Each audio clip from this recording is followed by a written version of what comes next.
जो मणिपुर में हुआ ये ट्रेलर है। सही पिक्चर अभी 6 महीने में आपको दिखाएंगे कि मोदी और उनके दोस्तों को कभी भी किसी भी संवैधानिक पद पर मत बिठाओ। मोदी शाह को किसी हालत में 2024 में हटाओ, और नहीं हटाएंगे तो आप समझे कि देश बहुत संकट में है। गुजरात में जो करवाया वही मणिपुर में करवाया और देश भर करवा रहे हैं।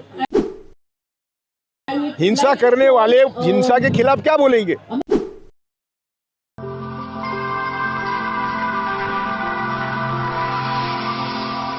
मणिपुर में जो हालात हैं, जो पिछले कई महीनों से जो वहाँ पर वायलेंस हो रहा है, उस पर लेकर क्या कहना है? अभी आज जंतर मंतर पर मैं उनको सपोर्ट करने आया हूँ और आपके माध्यम से मैं मणिपुर के जनता, हमारे बहनों भाइयों को सबको बोल रहा हूँ कि हम सब भारतवासी आपके साथ हैं और सब चाहते हैं कि आपको न्याय मिले। लेकिन दुर्भाग्य से आपके स्टेट की और सेंट्रल की सरकार आपको न्याय देने में दिलचस्पी नहीं ले रही है।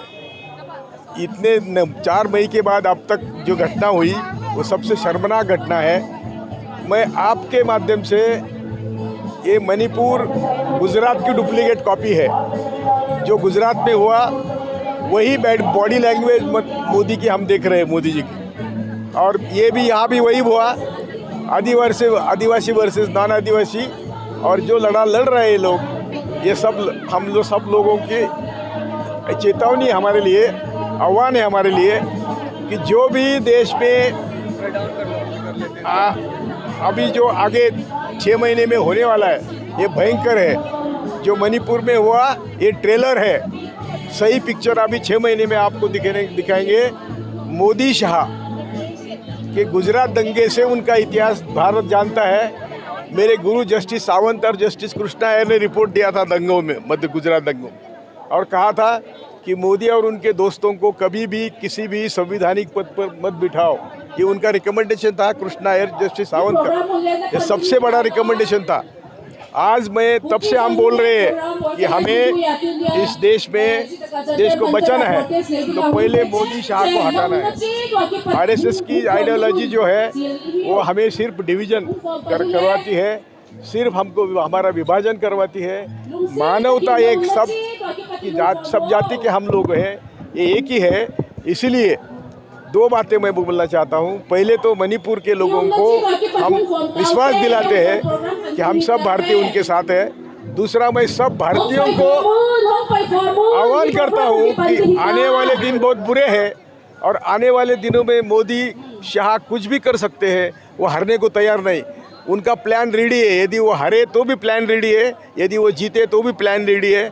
हमारी आधी गर्दन आज कट गई है, बची हुई गर्दन यदि मोदी 2024 में आते हैं तो हमारी गर्दन कट जाएंगी। इनको किसी की परवाह नहीं है, इसी को सिर्फ उनको सत्ता चाहिए, और सत्ता के लिए वो कुछ भी कर सकते हैं। यही इनका जिंदगी भर का इतिहास है।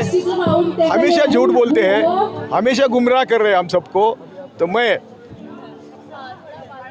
बार बार विनती कर रहा हूँ, कई वीडियो मैंने पब्लिश किए हैं कि मोदी शाह को किसी हालत में 2024 में हटाओ, और नहीं हटाएंगे तो आप समझे कि देश बहुत संकट में है।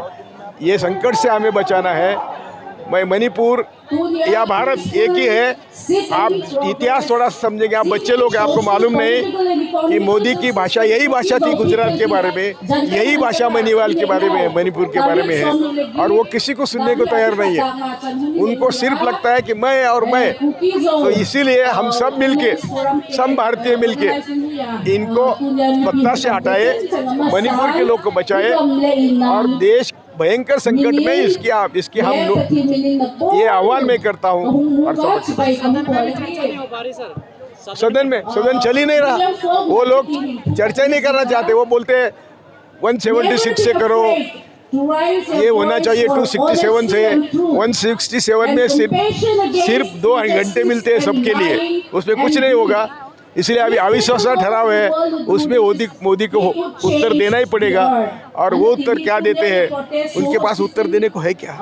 पीएम मोदी बार-बार जो हिंसा की बात आ रही है उसको बोलने के लिए कहा जा रहा है, लेकिन वो मुंह कर रहे हैं।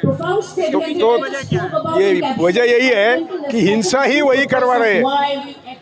गुजरात में जो करवाया वही मणिपुर में करवाया और देश भर करवा रहे हैं। हिंसा करने वाले हिंसा के खिलाफ क्या बोलेंगे? ये तो एक तो हिंसा करवाते हैं या करते हैं, और ये हमारा उनका 10-20 साल का जो अनुभव है, इतिहास है, वही है।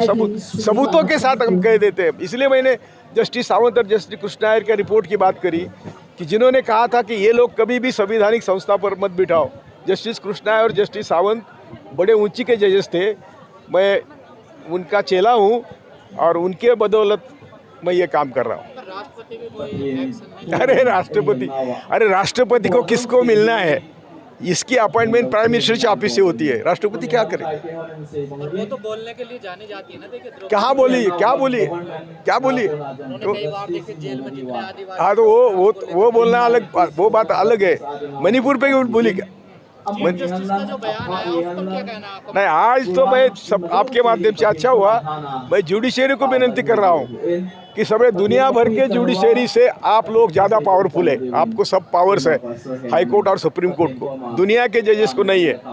आप अभी देश भयंकर संकट में है, आप डरो मत, ट्रोलिंग को डरो मत। मैं आपको ईश्वर मानता हूँ, माता पिता मानता हूँ। जुडिशरी ने अभी संज्ञान लेना चाहिए, सुमोटो संज्ञान लेना चाहिए और दुनिया को बताना चाहिए कि मोदी सरकार क्या है, और अपना दायित्व निभाना चाहिए कि हमें भारत को बचाना है। मोदी जी क्यों बच रहे हैं संसद में इस पर बात करने? बोलेंगे क्या?